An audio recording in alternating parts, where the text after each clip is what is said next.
So if we could start with your full name, please. Robert Irwin Pritchard.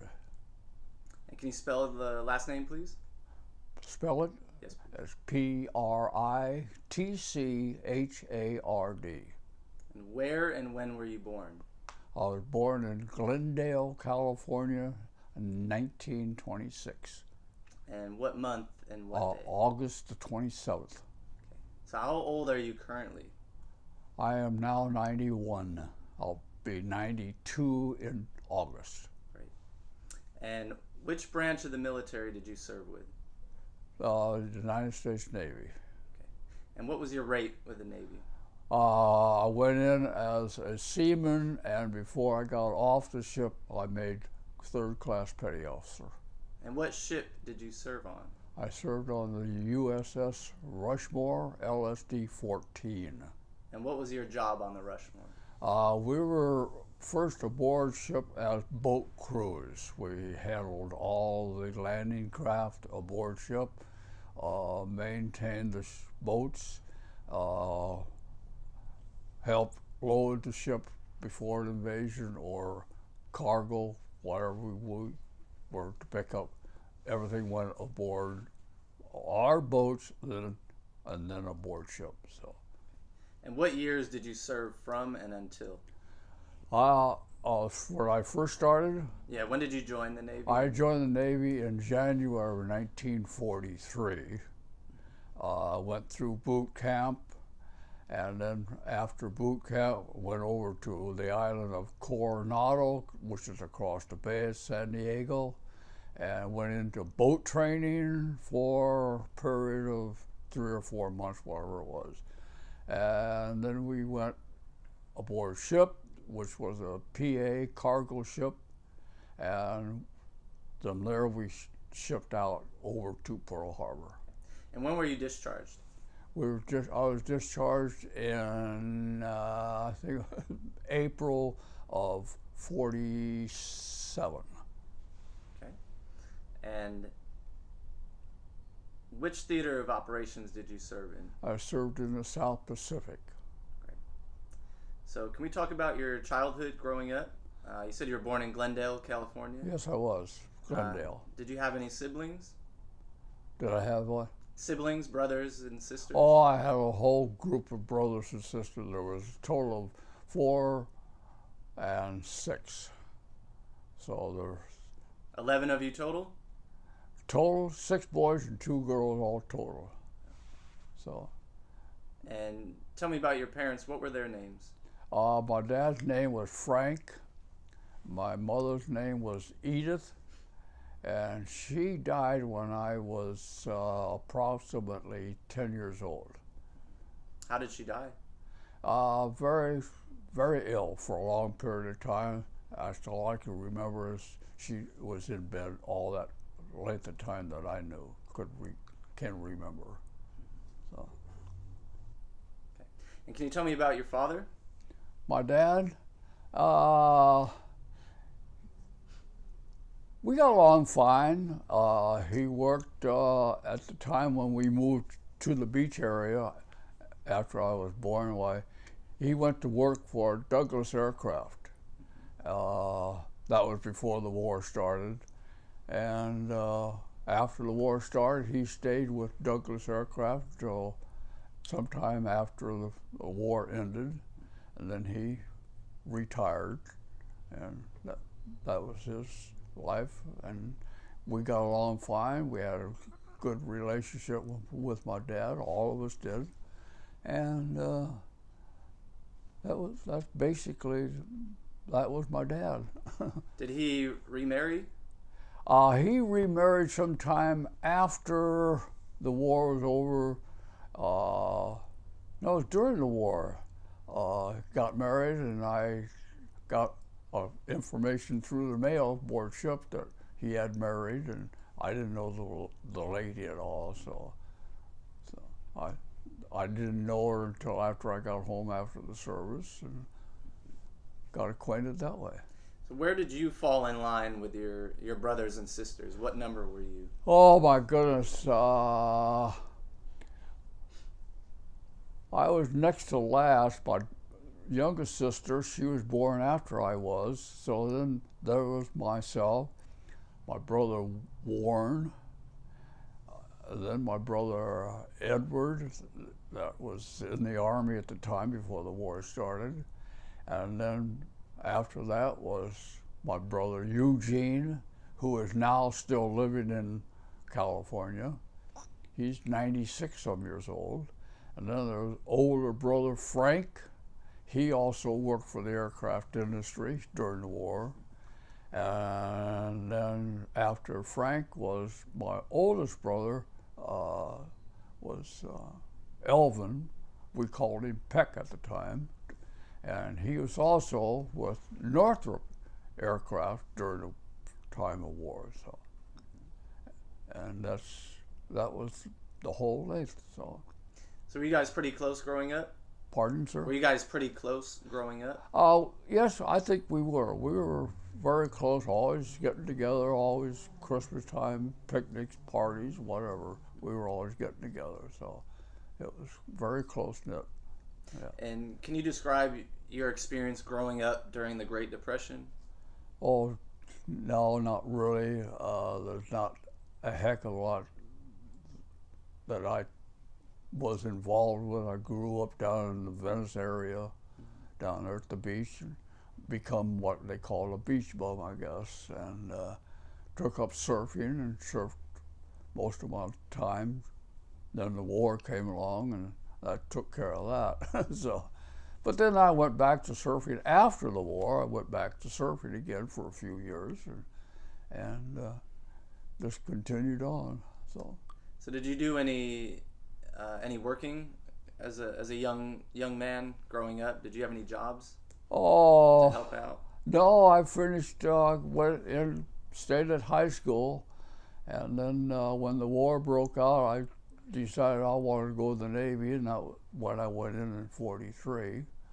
And I quit school. Wasn't getting along good in school anyways. So I quit school and went in and enlisted, and a week later I found myself in the Navy. No. You were 18 when you enlisted? I was 17 when I enlisted. And how far did you make it in high school? Were you? I went through till the 12th grade. I would have graduated from high school in '45. So, no. So do you remember where you were when Pearl Harbor had gotten attacked? We were laying on the beach. It was a Sunday, and a group of us were all laying on the beach after.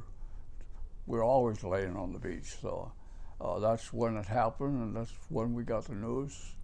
And at the time, I didn't think much about it because we were still young kids, you know, and continued laying on the beach, and that was about it. And word got around pretty quick, so that's about it. Did you notice a change in the atmosphere in the country around that time? Quite a bit. A lot took place along the coast because the first thing I guess they noticed or wanted to do, they closed off all the coastlines. They closed the beaches. They closed all the facilities along there. You couldn't have any lights burning anymore. The Army moved in, and before you know it, along the airport areas there at Douglas, they were putting in gun emplacements, and things were happening real quick. So did this mean your surfing well, put on hold for a bit? No, not. We were kind of sneaky at the time. We snuck along the beach and jumped over the piers into the sand and went out surfing. One of the famous places was Malibu Beach. We had to go up there. We just walk along and go in the water, but they closed off all the piers and locked the gates, so we had to climb over them to get to the surfing areas. So you did what you had to do.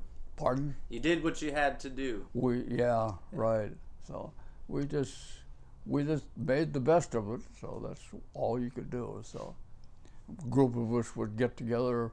One guy would drive, and about 5 guys in a car, 5 surfboards, and we had quite a time together. So, yeah. So, did any of your older brothers join the military prior to I you? had a brother. He was in the Army before the war started, and he was stationed up here north someplace at the time. And then when the war broke out, they put him at San Pedro, Fort MacArthur. He was down there for a while. And then right after the war, my oldest brother, Warren, he joined the Navy first. And after that, that's when I wanted to go in, so then I joined after him.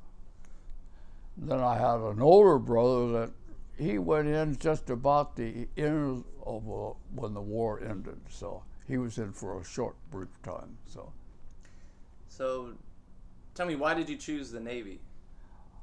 Well, living along the coast, I got used to the water, the ocean.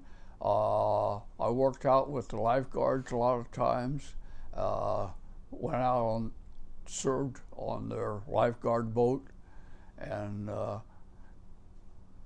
just the Navy was my thing. I didn't want to join the Army. I didn't want to be laying around in mud and rain and all that being in the Army. I wanted a good, clean Navy life. Yeah. So can you tell me about after you had enlisted and where you went for boot camp and basic I went training? through boot camp in San Diego, yes. I was in boot camp, what was it, 21-day limit. So that's the period of time that you don't get no liberty or you don't get anything. It's just all physical and mental checkups and stuff like that, yeah. Was that pretty easy for you? I felt it was easy for me. A lot of guys had trouble, you know. I guess they were away from home themselves, and I feel they made it hard for themselves, really. Instead of doing what you're supposed to do and let it go at that, you know. So, yeah. And any memorable experiences from that time? At boot camp, I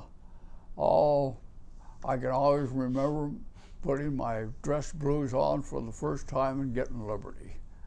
How did that feel? That was great. I went into San Diego and I felt about 10 feet tall. I was very impressed with myself. Yeah. People look at you differently? Did you feel a little more respected? Oh, I think so. People, of course, being in San Diego, you saw 9,000 servicemen and very few civilians, actually, because you went into downtown San Diego, and that was about the extent of where your liberties were. So, go to a movie or patrol the streets looking for women. it was I enjoyed it muchly. Yeah. So following that experience, where did you go after that? After First Liberty, we were shipped out. We went over to Coronado, which is across the bay, and that's where the landing craft school was. You learn to handle the boats, how to drive the boats. They tested you to see what you knew and what you didn't know, and basically it's taking the boats out. You went into the harbor and all the way out through the harbor and to the entrance and then down the coast to Coronado. So it was a good 3-hour drive by boat, going out there, staying for a couple hours, then making the trip back into the harbor again. So you were training specifically to work on the boat's crew? On landing craft, yeah. Okay. Yeah, that was your one job, to see what you could do and see how you could handle the boats, yeah. And how long did that last for? That lasted about maybe 2 months, roughly, and then that's when we got orders to go aboard the transport they were going to ship us out. So, is that when you ended up in Hawaii? That's when we wound up at Pearl Harbor, yeah. Prior to that, you weren't sure where you were gonna be shipped out to? Oh no, you had no idea whatsoever, none. No, other than once you got out of the harbor, you could tell whether you were going to go west or south or north, because when you come out of the harbor, your ship went straight through. You know you were headed for the Pacific. So, yeah. So is that sort of when you first found out which direction you were headed, or did they tell you were going to Pearl Harbor? No, they didn't say a thing. They just. So, but did you figure it out for yourself? Yeah, you almost had to, because knowing the coastline like I knew east and south and west pretty well. So. Did you have any thoughts on that at all? None at all. I was glad we were going out, actually. Yeah. Did you become close with any of the other guys on board at that time? Yeah, we got pretty close to the guys because you hang out on ship a lot. The weather was good, so you just kind of laid around and chewed the fat with different guys. And I got to meet some of the older guys. I could tell they were older because they had the stripes for their rank that they were in.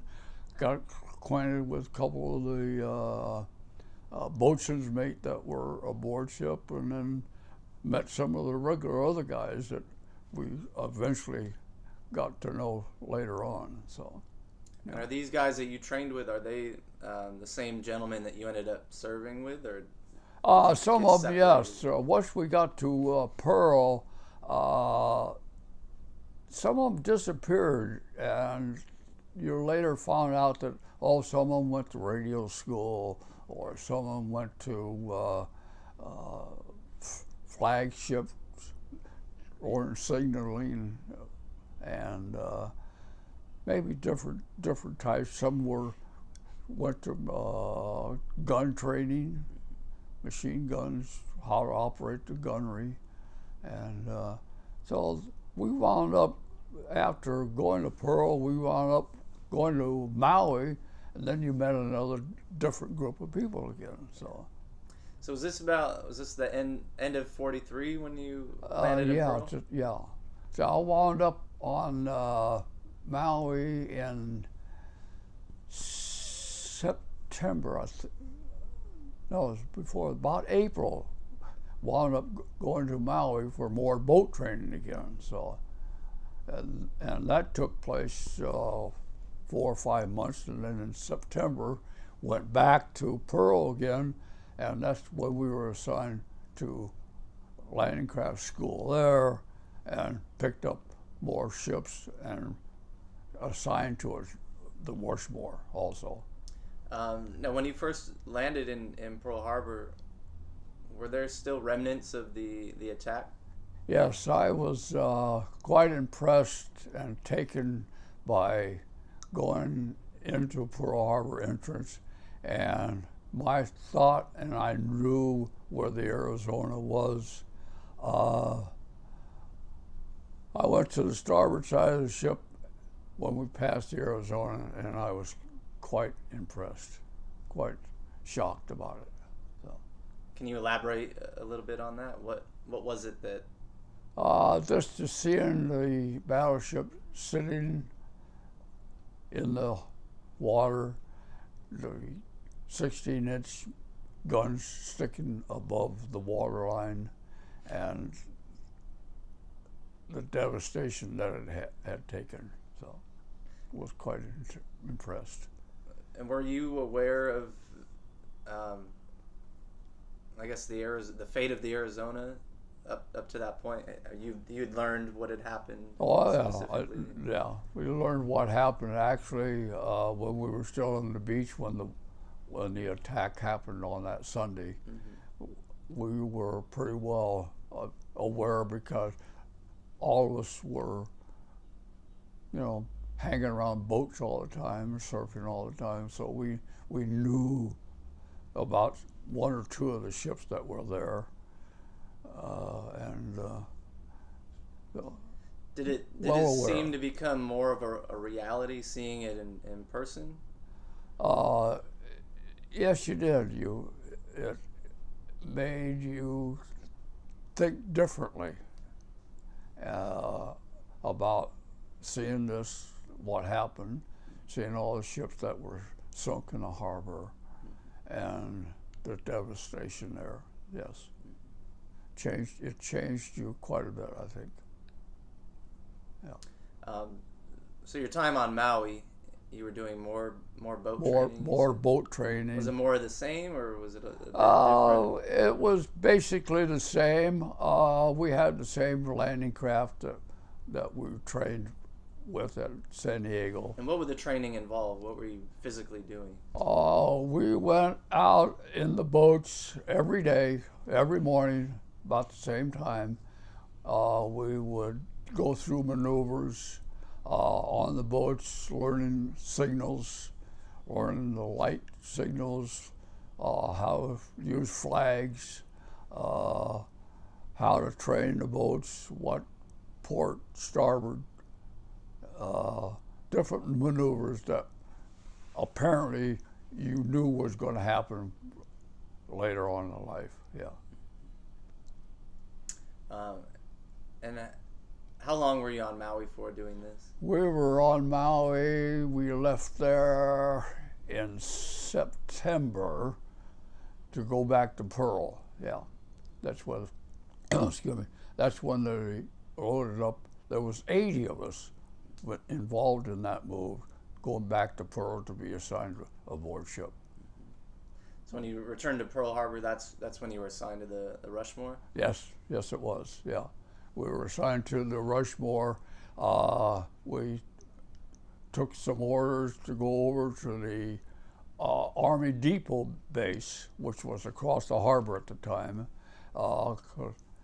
pick up new boats. Well, we were quite shocked because we picked up new boats, and we picked up boats that we never trained in before. These were the bigger craft, LCMs. The others were just personnel boats, and they carried personnel, and that's all they carried, and that's all we trained on. So when we got these bigger boats, they were they were quite different. You had twin engines, one coxswain, 4 seamen to boats, and they were quite different to maneuver. So getting these boats, and then all of a sudden you were called to go over to the landing, and you sit there. It was a big ramp, all concrete ramp going at quite a distance up. And all of a sudden you're sitting there waiting to see what's going to happen to you, because they call up one boat at a time. And what the hell is going to go on here? And before you know it, you saw this big tank backing down the ramp. And you thought, where in hell is he going? And before you know it, they told you to drop your ramp, which was the front of the boat, and they maneuvered this tank on our boats. And we thought, well, that guy's not going to fit in this boat. And we watched them, and they got that tank in there. There was no more than a foot on each side of the tank for that thing to maneuver. So they backed it up, got on the board. We told her, raise the ramp and go sit out in the bay. Well, it was quite a maneuver, because here we go, we're backing off this ramp, and never having anything aboard these boats before, we had these big tanks, and we were kind of doing the teeter. The tank would roll, and the ship would roll, the boat would roll, and we were going to wonder what is going to happen here. because the Army was watching us too before. I don't know. I don't think they ever put these tanks on board a boat before. You guys were the guinea pigs. Yeah, we were the guinea pigs. We were, and being the first boat loaded, we were beginning to wonder we were getting ready to jump over, and so it was quite an experience. Yeah, it was. Sitting a bit lower. It was. Yeah, we had about maybe a 4-foot draft. That when you are up, above water, you had about 4 feet up above boat, and once the tank, as we went out, the boat kept going down, and we wound up with about 12 to 14 inches before we hit the water again. And with that boat rocking and with that tank on, we were pretty close. We sat out there on that boat while the other 17 boats got loaded. Then that's when we went across the harbor where the ship was, and they told us how to get aboard ship with that tank on. So they put a tank on a boat, and then that boat on the Rushmore. Yeah, the boat and the tank had to back into what they called the well deck. Mm-hmm. We had to back into the well deck. Well, they gave each boat a number. We had 17 boats at the time, so they called out a number 17, 16, 15, come aboard, and we had to turn around and back into the ship so that when the time came, we could go straight out from aboard. So we were out there all day loading because it took that long to get 3 boats lined up evenly all the way back to the back of the well deck. So when we were number 1, so we were the last boat to get on board. So, and then you're the first one to load the tank, but the last one to board the Rushmore. Aboard, yeah.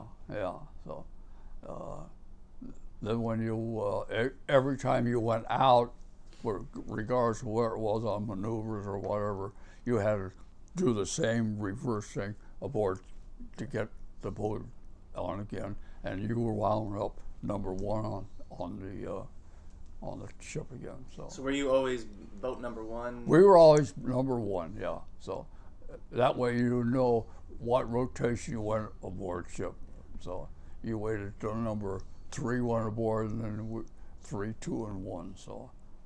And you said there were 6 men per boat? 4 men. 4 men. Coxswain, motormac, and 2 seamen, which were the gunners aboard. Yeah. Okay. And you were one of the seamen? Yeah, I was one of the seamen at the time. Yeah. Yeah. So after the Rushmore had gotten all loaded up, what happened next? After we got loaded up, we sat out in the harbor for a couple of days that I can remember, and then we got orders to get underway. We thought, well, maybe we were going on maneuvers. Well, we did. We went on maneuvers and went down to the bay where the island Maui was again. And we went through some maneuvers down there, unloading, loading the ship, unloading again. And that went on for about a week. Training, getting used to the boat, getting used to the guns aboard the ship. And we had some Army guys that taught us how to use these guns before. We never used a .30 caliber before, so they were showing us how to use these things. And after about a week, we pulled out, went back to Pearl. Seemed like we were there maybe overnight, maybe the next day. We were told to go out, and we left. That's when we left Pearl Harbor. And then we weren't told where we were going until a couple, 2 or 3 days later, we were told where we were going. You're already out to sea at this point? Yeah, we went further out, and about the third day, we were given a pamphlet full of maps and information about where we were going. And every day we'd meet aboard ship, and we were told what to expect, what we were going to get into, what may happen, what may not happen, and we were told where we were going. Do you remember any of that stuff? What were you told to expect? Pardon? What were you told to expect? We were told to expect anything that may happen aboard when we hit the beach. They don't know how the enemy was going to be. They had no idea of how many Japanese were aboard on that island, and they didn't know if they had an air force or not, so we just expect anything that may happen. Well, a couple of days after that, they told us to turn in all our pamphlets that we got information on this island, which happened to be Yap Island. We were told that we weren't going to land there, which was quite a surprise after all, everything we went through. We weren't going to hit that island. Change of plans. Change of plans because apparently they found out, they said that there were no Japanese on the stupid island. They had just left because that was the main entrance, you might say, going further out into the Pacific. We had to go by that island to get any place else. And so that's when we went around and past the island.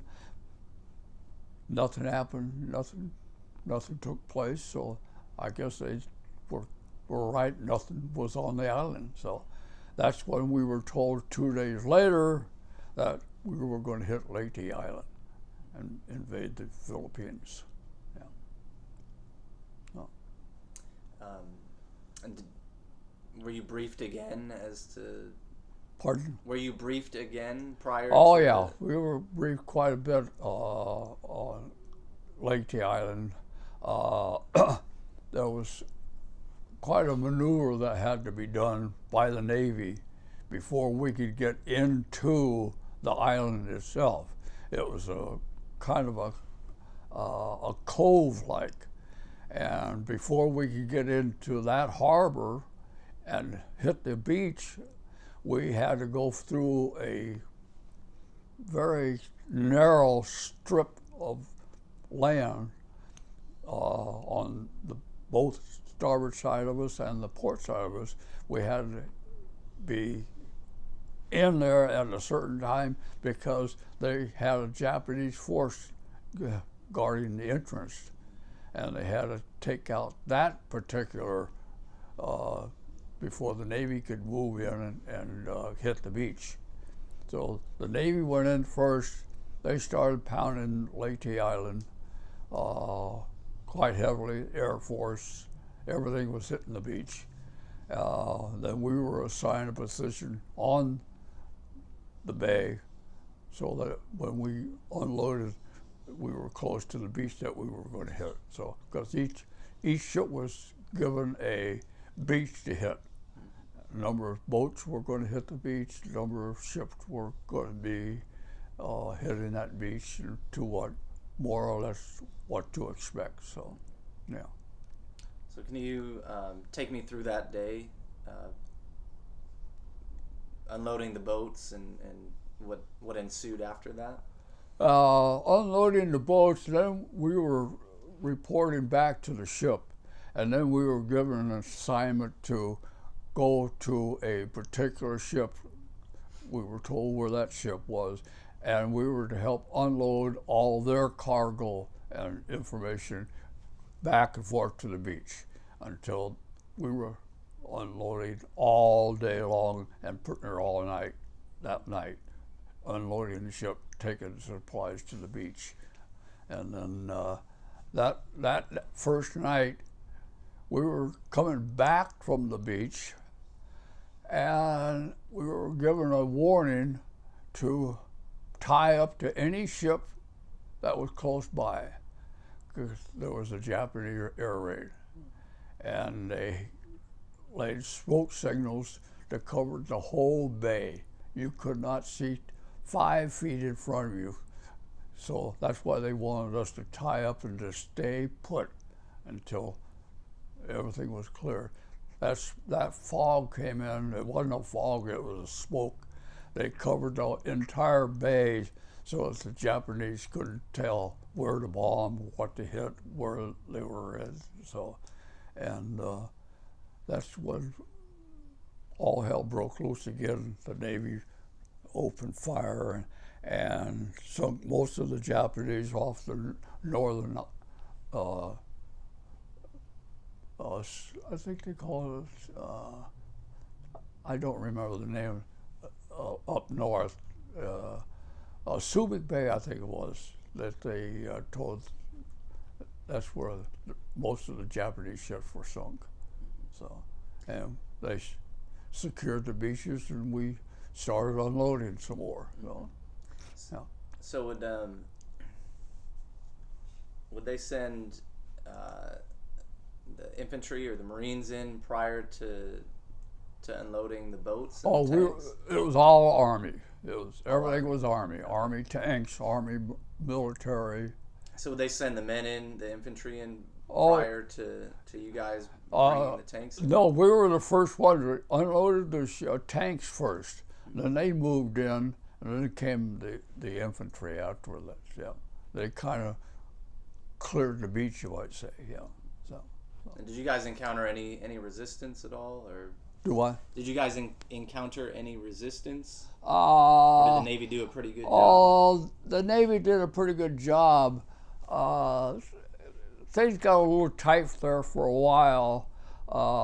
There were so many Filipinos, kids, mostly kids, and some adults.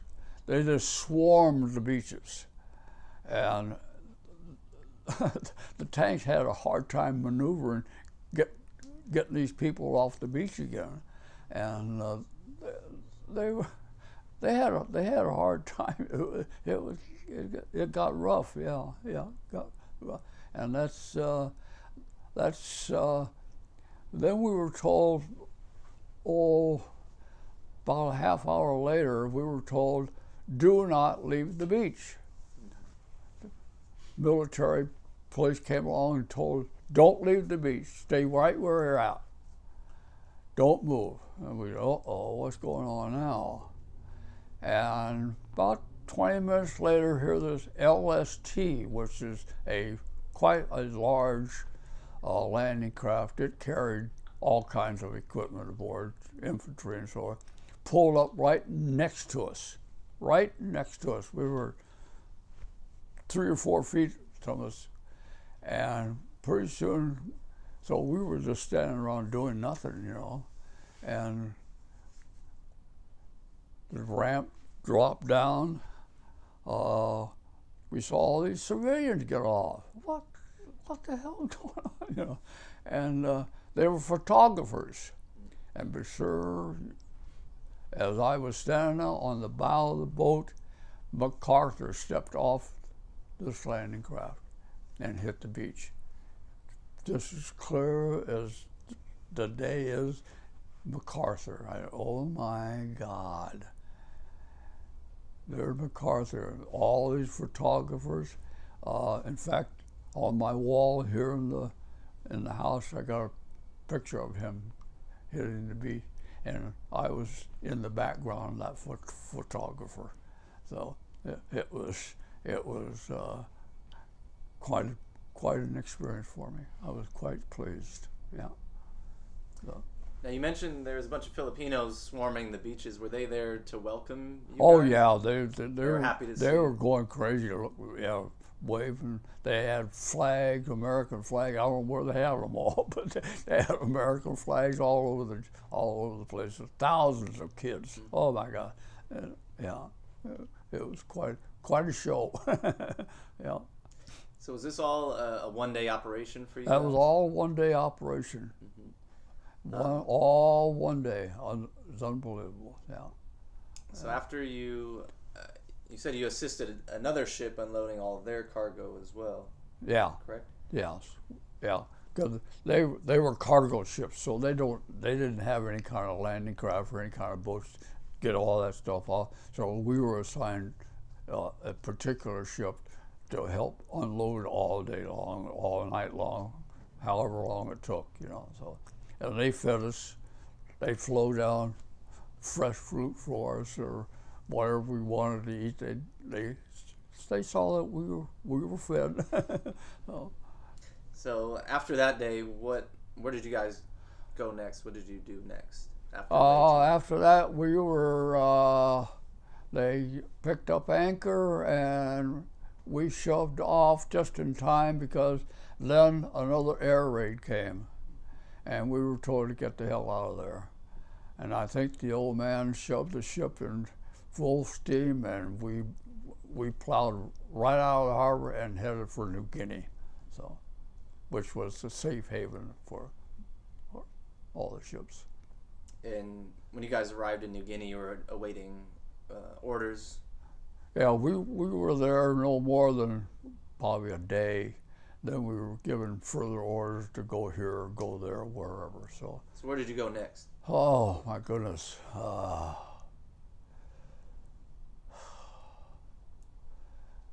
We went back to couple of islands. We went back to Midway. And then we hit Guam to pick up equipment, filled up with more artillery stuff off the two islands and some personnel, and then wound up taking them back to Lady eventually still. So. And are you guys traveling in a convoy? Do you guys have escorts with you, or? We had one destroyer cover us most going back to the islands, yeah. Or a destroyer bringing us back to the beach again, so, yeah. So what was the next invasion that you guys took part in? Oh my goodness. After that was, we went around to the south side of the islands, and we went in and we had some engineers aboard, and we took them up to the northern part of the island. They were engineers, and we took them up to the northern part of Luzon, and they established a base up there, and they maneuvered out of that. And we hit Subic Bay. Eventually we went in and they allowed us to go into the harbor of Manila and unload some more tanks and stuff like that at Manila. Went by Corregidor. They were still shooting, bombing the Japs there on Corregidor when we went in. So they still occupied Corregidor at the time? Yeah, they still had it occupied, but most of Manila, the mainland of Manila, was taken by the army, but they were still trying to get rid of the Japanese on Corregidor. So were there any memorable experiences, anything that stands out in your memory? Of World War II? Well, yeah, from. Oh, yeah. There was one incident when we went down. We going to invade Borneo. That's that little story I told you about there. That wasn't written up. We went to Borneo, took troops aboard, went down to Borneo. unloading boats, troops, tanks, the whole enchilada. It was an early morning operation. We unloaded everything 5 o'clock, 6 o'clock in the morning, and a strange thing happened. I'll never forget it. In fact, I still think about it a lot. Our ship pulled out from the rest of the landing craft, and we were the only one that left. We followed the coastline down. No destroyers, nobody, no escort, no nothing. And we started to wonder what's going on, what's happening. We followed the coastline down for most of the morning, and we could see where down the coast where we were, where the landing took place, we could still see all the ships were still down there. But we'd pulled out all alone. And it made you wonder what's going on. We went down to a little beach area. We were off the coast about maybe 150, maybe 200 yards off the beach. Our ship headed right to the beach. We were at general quarters, didn't launch our boats, didn't do nothing, we just sat there. Pretty soon we heard the anchor drop all by ourselves. The anchor went down. What are we doing down here? What are we? Nothing. There's no ships, no nothing. And we sat there all afternoon. That evening, we were told to turn out all the lights, no lights to be shown, no hatches to be opened, no lights to be shown at all during the night. Made you wonder. Well, we went, might as well go to bed. We went in, went to bed, and played cards or whatever in the mess hall. Most of the guys were just chewing the fat. And so finally went to bed. Got up the next morning, we were still there. I had breakfast. I remember going back to my bunk, and we told we could open up the hatches if we wanted to open up the hatch. We could do that. So I climbed up and I opened up the hatch that morning, and it was a nice, bright, sunny day. So I walked out on the deck over to the side of the ship on the port side, and looking around, we were still in the same position on the beach, but our ship had turned because apparently the tide was going out and our ship shifted a little bit towards a different area. And so I went down the hatchway and I went to the very bow of the ship, and I was curious of what was going on at that beach. There was nothing. There was no beach. It was all foliage, grass growing along the beach, no sand, no nothing. And I was just leaning there against the rail.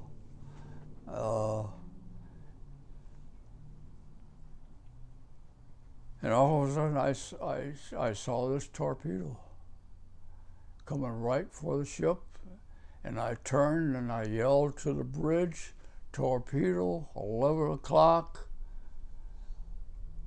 And about that time I can just vaguely remember hitting the deck. And about the time I hit the deck, I heard a ping, but no explosion. And I peered over the side and I could see the torpedo bounce off the ship, and it went out about 30 feet, flipped over, the screws stopped going, and the torpedo, it sank.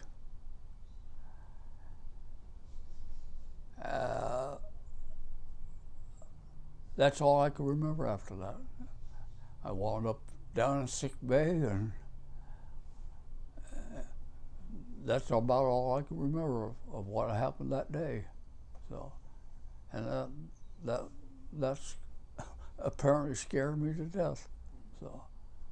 Were you the only one on the bow of the ship? I was the only one out on the bow that morning. Everybody else apparently was still eating or whatever.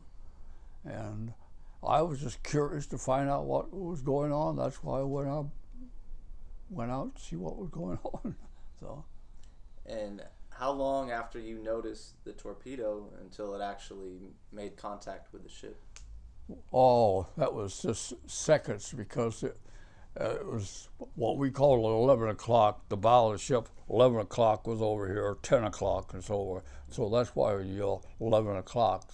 The bridge knew where the torpedo was coming from. But it was, after I had yelled, it was just a matter of seconds before I hit the deck and heard that torpedo hit. Yeah. So there was no time to react to no time to do nothing. No, just drop. That's all.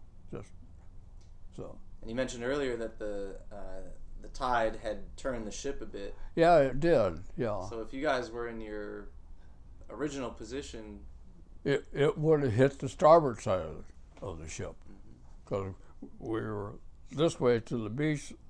The next morning we were this way, so that's why the torpedo came off the beach and hit the port side. Otherwise it would have probably glanced off maybe the starboard side. So, but it was a dud. I could see the props still running, and then all of a sudden they quit, and that's when the torpedo just went straight down. So, and it was about, like I say, maybe 40 feet off the bow. So. Do you remember what was going through your head as you saw that? You yelled up to the bridge and dove on the deck? The only thing I could think of is I can remember just dropping to the deck, because we didn't have no big gunnels.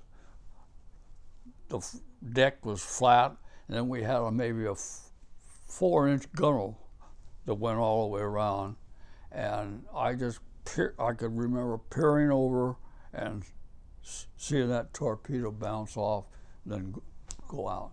That's all I can remember. No. No. And after that, you said you went down to the sick bay? I went down to sick bay. You didn't feel so good after that? No, I didn't. No. No. So they kept me there most of the day, and then I finally went up and I had lunch, and that's about it. Did you guys remain in that position? Yeah, the ship did. Yeah, it stayed there, and then we pulled out. I guess it was that same day we pulled out. Yeah, and then we went straight, and we wound up going back into Manila Bay. Yeah. So I wonder why there wasn't a second torpedo that. Good question. We were, far as I know, that was the only one. Maybe that's the only one they had left. So if that, because it had to come off of a shore. It didn't come off of a submarine or anything. Right. Came off of a shore launch. So it was pretty flat coming all the way out. So, but it was going full force when it hit us. But it hit us at a particular angle. Apparently, 11 o'clock is a pretty sharp angle. It just didn't hit properly. It just glanced off, or maybe it hit and didn't go off. That's all. Yeah. So that was my only answers to that. So very fortunate. Very, yeah. Yeah, no telling where I'd be today. Yeah. Or me. Huh? Or me. Yeah. Would you say that was probably one of the scarier experiences of your time during the war? My scariest time? Yeah. I think so, yeah. It was a little different on Okinawa because Okinawa was different. The Navy bombarded that island so bad, and nothing was happening. We took the troops in, landed them on the beach. There was no gunfire. The Army had no trouble getting on the beach or getting over. It was quite a steep grade for the Army to go up and then hit the mainland. So we didn't get to see much, but there was no gunfire, nothing taking place. It was a little scary, and soon we got rid of the Army out of the boats. While we took off, went back to the ship. We got the heck out of there. So, and from what we were told, it went on for a couple of days before anything really took place again, because the Army they moved north, and a part of it moved south to apparently to cut the Japanese off. But other than that, that was it. So, but it was make you wonder what's going on. So, yeah. And did you experience any other close calls? No. Everything else was maybe I got used to it. I don't know. But no, I don't remember anything else actually. So. And what other islands did you guys make stops at? What kind of islands? Which other islands? You mentioned Okinawa, and I think in your writing you mentioned Iwo Jima. that brief deal at Iwo Jima. Then we stopped at. We kept going back and forth to New Guinea. Then back and forth to Guam. Like a traveling salesman, you might say. We just pick it up this, take it here someplace else, or pick it up here and go someplace else. Kind of a messenger type operation, So. Did we talk about the landing at Mindanao? All the Leyte, Mindanao. Yeah. That's the same place? Yeah, it was all in the same area. Yeah, but a different opposite side of the island. Different. Okay. Yeah. So what was daily life like aboard ship when you guys were traveling? Just sitting down, playing cards in the gallery, eating a lunch, working on your boat, getting the boat in shape. Because every once in a while the old man wanted to inspect it. He wanted something to do, I think. so we kept the ship going, maneuvering. We got to operation. We became a ship's company, what they call a ship company. We're now a part of the crew. We weren't known as the 3rd Division anymore. Our work was done. so we got involved with maneuvering, learning how to operate the cranes, how to get the landing craft off the side of the ship. We had a couple landing craft on ship that we had to maneuver. So I got interested in working the cranes, getting these boats off the ship into the water. Instead of using the well deck, you would use cranes? Yeah, one crane operated both sides, port and starboard boats. So you got used to getting those boats off the ship, putting them in the water, bringing them back aboard ship, because sometimes, a couple of times, we had rough water, so we had to get those boats in the water and then back up again. So it took a little maneuvering to figure out what way the ship was going to roll. So be dangerous work, right? Huh? It could be dangerous work. Yeah, because it wasn't really dangerous. There was only one man aboard the boat, so we only had. he had to be aboard to get that hook onto the cable that was on the boat. So. I was going to ask you, did you experience any rough seas or storms at Yeah, all? we hit the tail end of what they called the North Storm off of Okinawa. That's where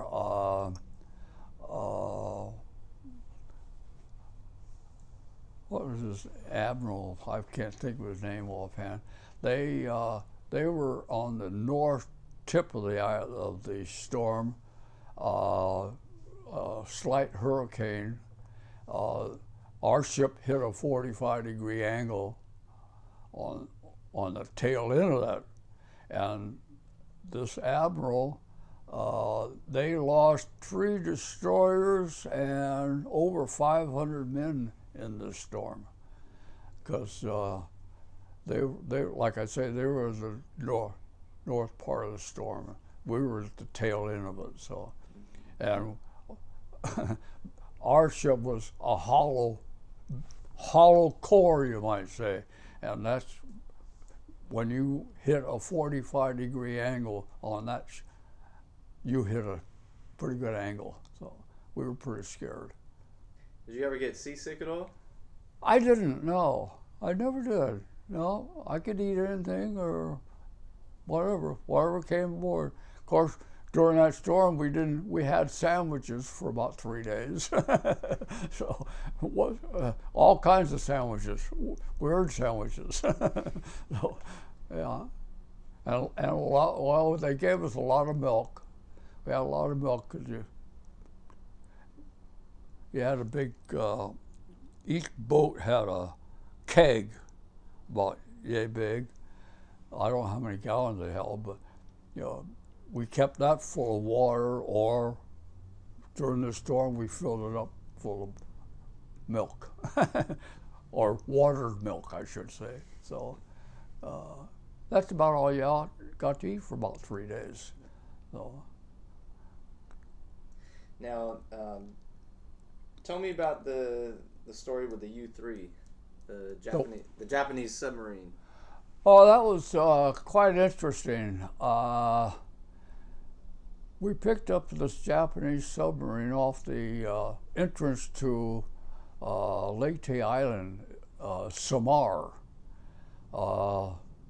We didn't know what we were getting into. They just sent us over there to pick up this Japanese ship. We didn't know what it was or what to do with it. And we went over there and dropped anchor. Before we knew it, they told us to follow those boats into where this Japanese submarine was, and pretty soon we knew they were bringing this Jap sub to load into the well deck, because we didn't have no boats at that time. We had the whole well deck completely emptied, and they backed the submarine in backwards, and we just did get that thing in before their conning tower hit our steel decks above. And we had maybe 3 or 4 feet to get that ramp up on the stern of the ship. So it was quite a maneuver. So, yeah. And we were told we could not go on the sub, could not enter it. A lot of guys wanted to go and see what the heck was going, but we couldn't. They wouldn't let us go on board, so wouldn't let us go below deck or anything. So, was it abandoned? Oh yeah, it was. Everything was intact, just no Japs. Yeah. I don't know where they counted or where. Maybe they picked it up on the beach, off the beach. I don't know. So I understand you guys brought that back to San Francisco? Yeah, we headed back. We knew we were going to Frisco. take the submarine there and drop it off. And on the way, they took about, maybe half of the crew, our boat crew. And they brought out some boats because we didn't have no other boats aboard. They brought out some boats to us and loaded us on the boats. There were about 6 guys to a boat, and they dumped us off. And then they took off for San Francisco. We asked where we're going. Well, we got to stay on the boat, guys. No tents, no shore, no nothing. We just had tied up to a ship, and if they wanted stuff unloaded, we unload them, and they fed us good. They gave us boxes of fruit, oranges, apples, stuff like that for each boat. During time off, the boats would go. We were allowed to go any place. We went up river a couple of times just to see all the natives, all the girls, and we had a pretty good time actually. So it was quite an experience. We were there. It was about 10, 12, 15 days we were there till the ship came back to pick us up again. So. What region were you in? Pardon? What region were you in? Oh, we were in New Guinea, okay. Dutch Harbor, Hollandia at the time, yeah. It was a pretty good sized harbor. They had a lot of facilities there.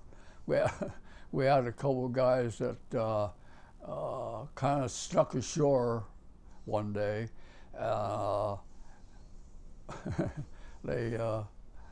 They discovered there was a nurse's barracks up on top of the mountain, which was a hospital.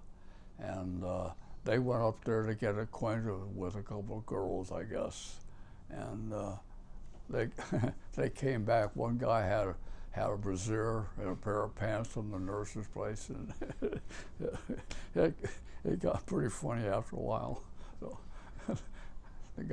they were pretty loose. And this is getting pretty. And close. I was too young then. Oh yeah. So this is getting pretty close to the end of the war. It was getting pretty close.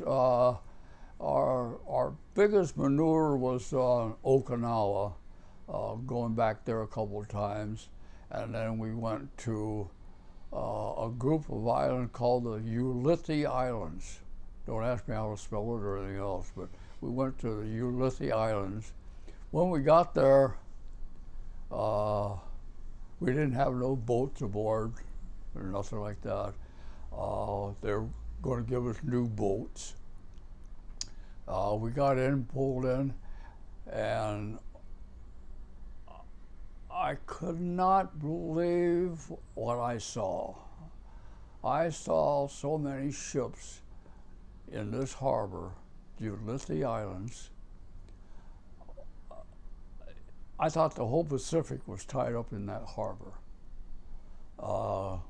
We tied up, docked, and a couple of days later we were told that this was the operational for the invasion of Japan, and that's why we were there. We were going to get new boats,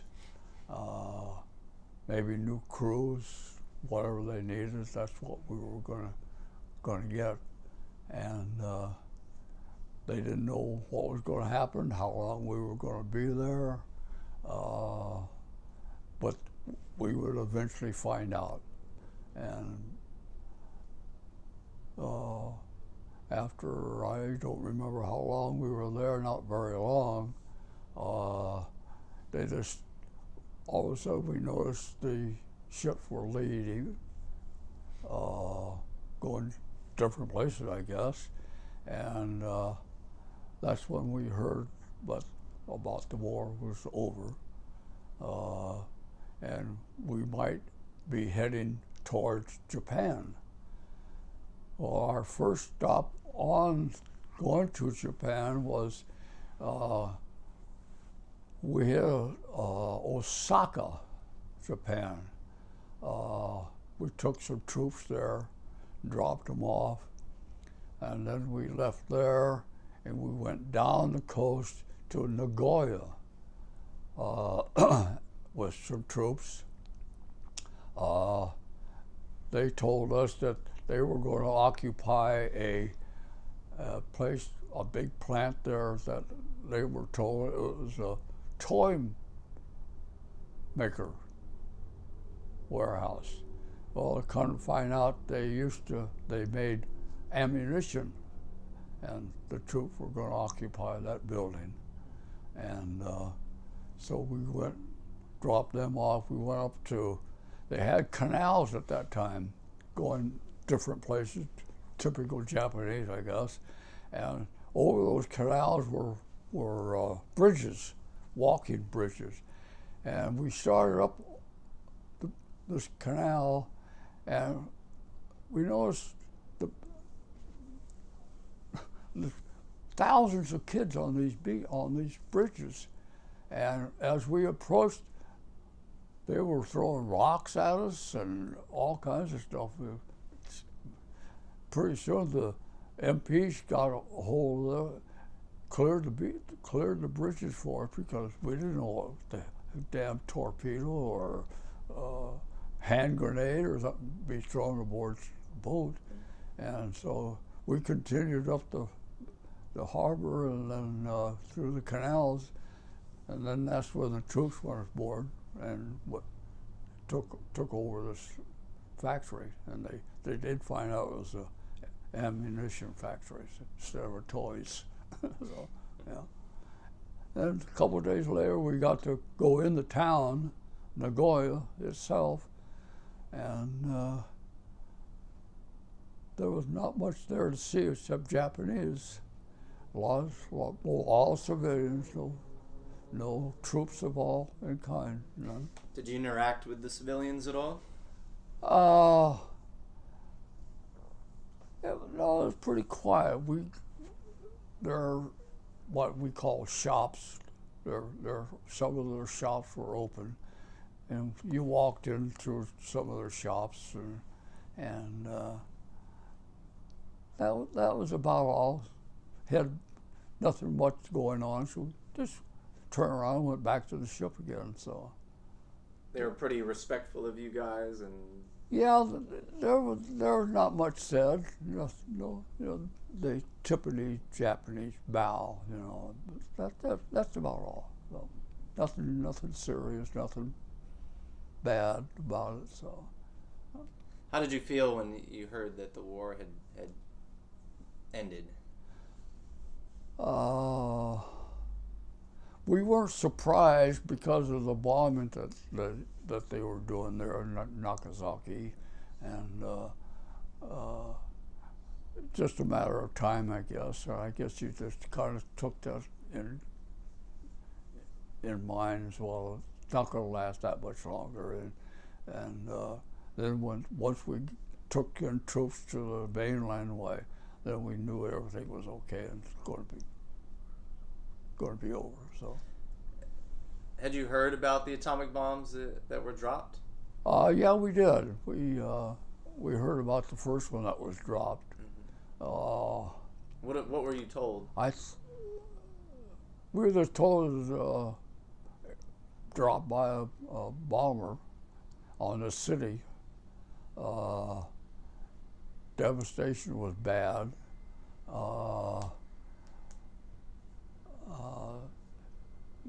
That's about all, just waiting for a report from the Japanese, but that's about all we were told, actually. So, yeah.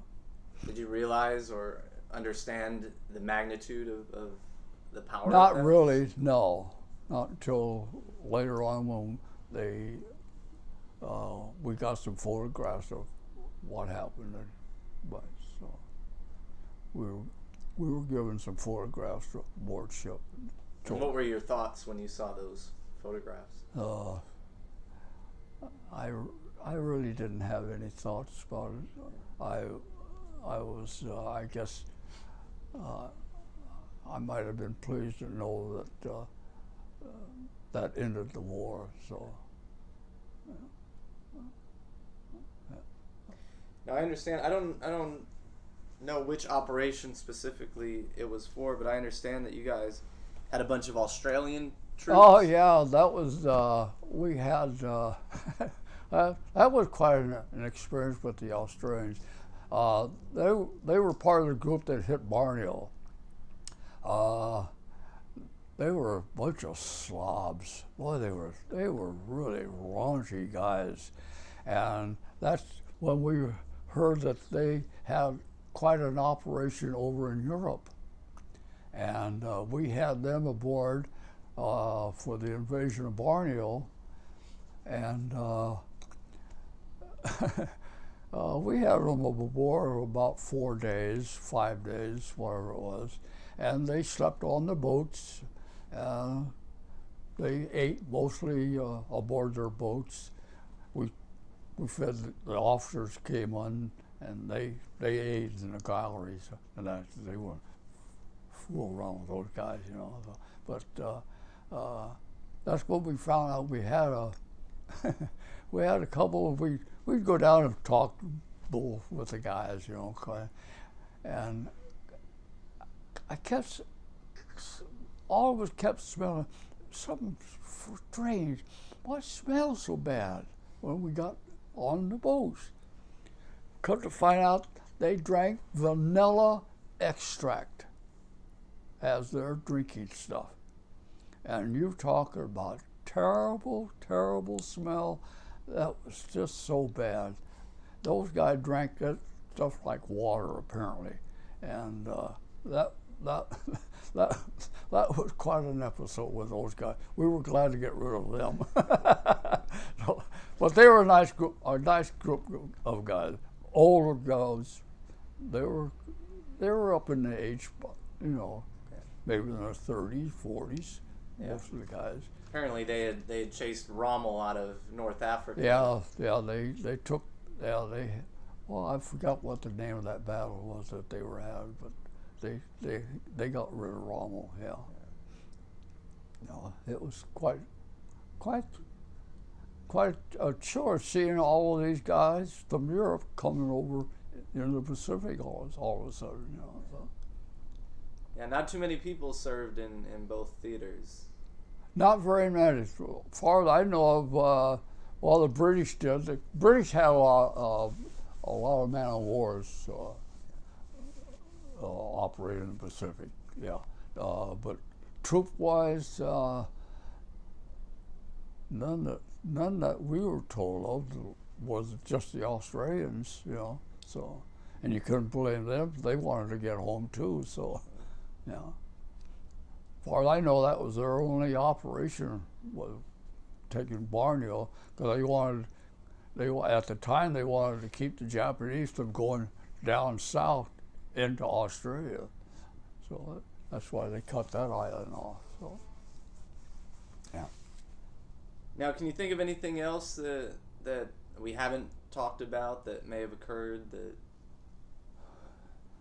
No, not really. Just our continuous going here and going there and coming back and going again and going back, and we wound up with later on found out before we headed back to Pearl again, they gave us a report that the ship had put in over 70,000 miles down in that area, going back and forth to different invasions. The ship logged over 70,000 miles. So that was at the time you didn't know, you know, you're going 40 miles here, 80 miles there, before you know it was 70,000 miles. So it was a lot of boat time. You became seaworthy. I'd say so. Yeah. So when did you make it back to the U.S.? We came back, let's see, Oh my gosh, I think it was in April. We were told we were going back. We would be discharged. There was a certain number, I think about 8 or 10 of us got off in San Pedro, where the debarkation center was. I was kind of disappointed because at that time, even when I enlisted in the Navy, I made up my mind I wanted to stay in the Navy. And it was kind of disappointing to me to find out they were going to discharge us. I tried to find out if I could stay aboard or not, and that we were told that they had our records already and we were to get off at San Pedro. And we pulled into the harbor and they took us ashore. The ship pulled out. They were headed for San Diego, and we weren't even we weren't even at the debarkation center all day. They gave us our papers, handed us $100, and told us goodbye. That's how quick things were, and how quick things moved. So, took my $100 and went ashore and found out the best way to get home, and up streetcar wise or bus wise or thumb a ride, and headed home. So how did you get back home? How did I get home? I think I thumbed. Yeah, I got out on the main highway. I knew where the main highway was, and I thumbed home. I got a ride the first thing right off the bat. Got a ride home. Guy took us through Long Beach. Headed for, I said, I'll get off in Santa Monica. He was going north someplace. And I said, I'll get off at Santa Monica. I got off, and I knew the bus system, so I got in a bus and went down to Venice Beach, went to my dad's place. That was it. How was it seeing your dad again? That was the first time. That was the second time I saw my dad. When we got Liberty in Portland, Oregon, we made a trip to Portland, Oregon. At the time, the war was still on. They were putting new screws on all the ships, so the Japanese couldn't detect our ships. They were mined some kind of metal, I don't know what they were, putting new screws on our ships. And we got a 7-day leave. So a buddy of mine, we got a hold of the train station, found out when the trains were leaving and when they would be coming back.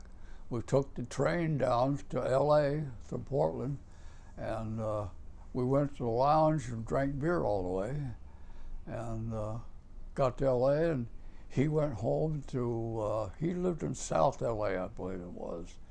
And I knew the area, so I went, caught the train to the station, and went down. I got to my dad's place about 2 in the morning, and he didn't know I was coming home because I didn't know either.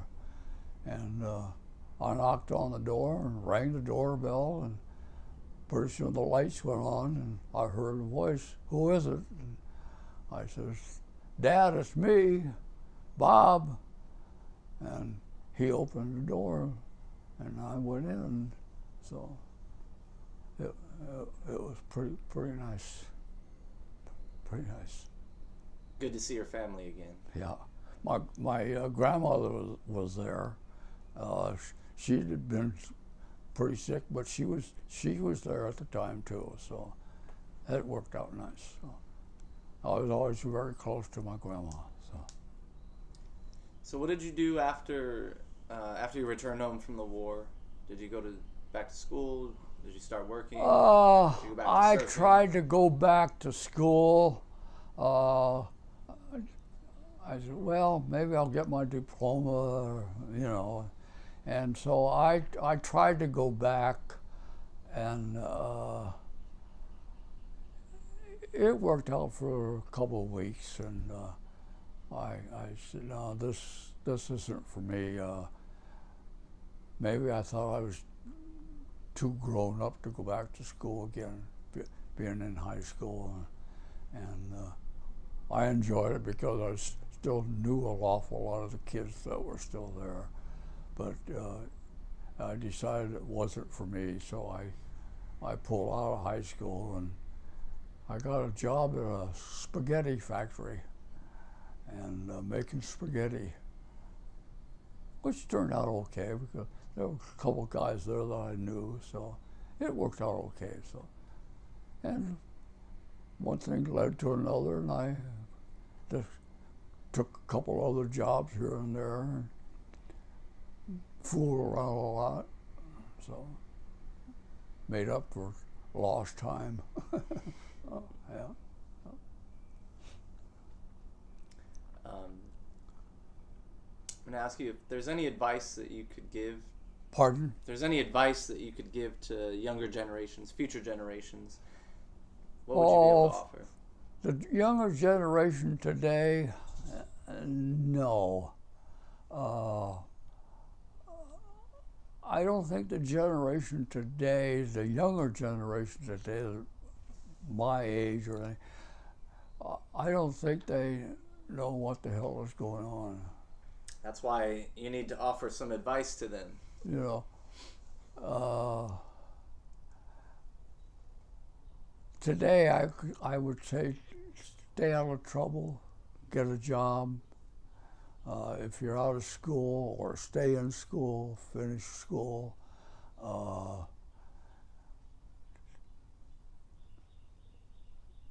Just stay out of trouble, but not today. No, too much going on. Life is too fast for them, I think, now. Yeah. I imagine the world is a much different place today.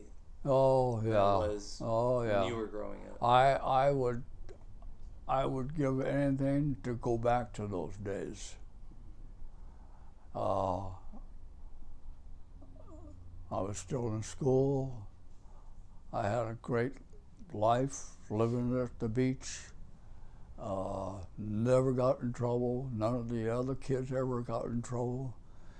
We had just too much going for us down there at the beach. Life was great. Lived in an area where every year at the amusement pier, where they'd have a big Mardi Gras going on. Things were always going on and you enjoyed it. But not today. No way. No. Things are just too fast now. Yeah. Well, I want to thank you very much for sharing your experiences with me and sitting down. And you're entirely welcome. Welcoming me. I'm pleased. I'm pleased. Yeah. Thank you. Thank you very much. Thank you.